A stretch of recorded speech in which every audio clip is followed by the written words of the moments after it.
Olá, sejam todos muito bem-vindos. Estamos de volta com o Minuto Insiders. Eu sou Adriana Silva e vamos continuar o tema sobre demonstrações contábeis consolidadas, combinadas e pro forma. Bom, agora, para vocês entenderem a demonstração consolidada, vocês precisam entender a demonstração individual.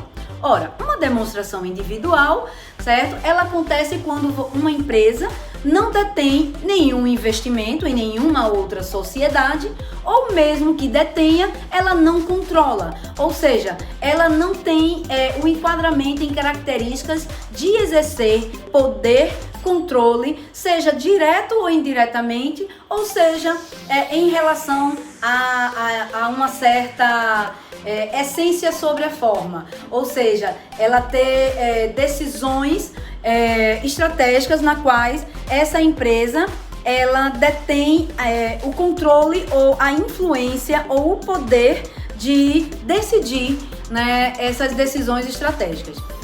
Então vamos lá. Se uma empresa ela apenas investe em outra sociedade onde a participação dela não é a maioria, ou mesmo que ainda não seja a maioria, mas ela também não detém controle nem poder, tá certo? Então ela apenas tem um investimento em coligada, né? Um investimento em sociedade. Então ela pode deter uma influência significativa, tá certo? Tem que se avaliar as questões de poder e controle, tá certo? Se ela exerce algum tipo de influência nas decisões estratégicas, operacionais, financeiras, de uma forma que ela possa influenciar, né, nos resultados variáveis daquela sociedade. Ora, se uma empresa ela investe em outra e ela ainda tem, além dessa participação com influência significativa, ela também detém o poder, né, de influenciar nos retornos variáveis daquela empresa, seja diretamente ou indiretamente. O que seria isso? Seja tacitamente previsto em estatuto, ou seja indiretamente através de gestão administrativa relevante, ou seja, nenhuma decisão estratégica, operacional ou financeira acontece sem que essa sociedade aprove, né? Então, ou nenhum outro sócio decide sozinho e essa empresa decide, aprova só, né? Inclusive sem limite de valores.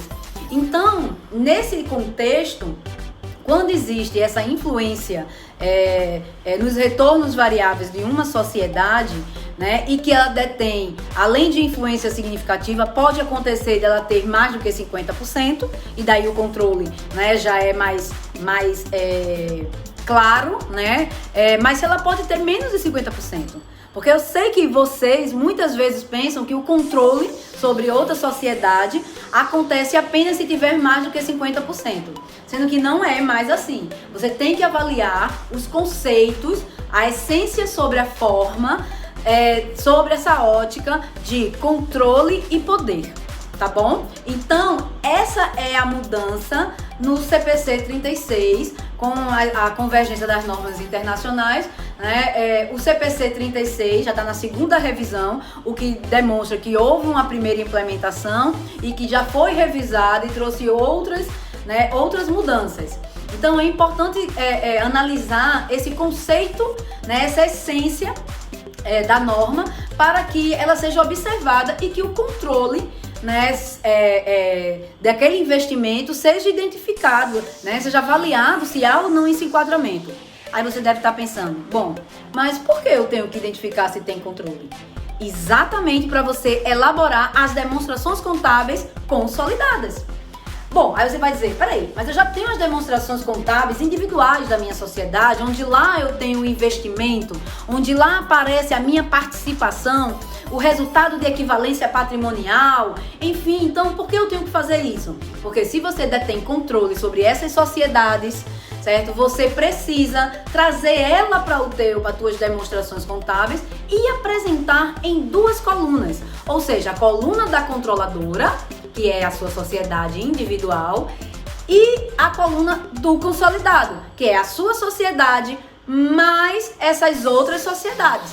E aí você deve estar pensando, nossa, isso é muito bom, porque daí eu vou apresentar um patrimônio maior, mais robusto, um ativo, né, maior, assim como um passivo também mais alavancado, também um patrimônio e um resultado mais robusto. Isso é verdade, mas a gente não pode esquecer que para fazer a consolidação, além de ter esse enquadramento, né, nas normas, no conceito de ter controle dentro dessa nova essência sobre a forma, você também precisa observar algumas regrinhas de consolidação. Não é simplesmente pegar a empresa controladora e somar com essas outras sociedades nas quais você detém controle. Não é bem assim. Você precisa considerar o seu percentual de controle, tudo bem. Você controla, você soma 100%, mas você elimina os efeitos dos não controladores, conhecidos como os minoritários.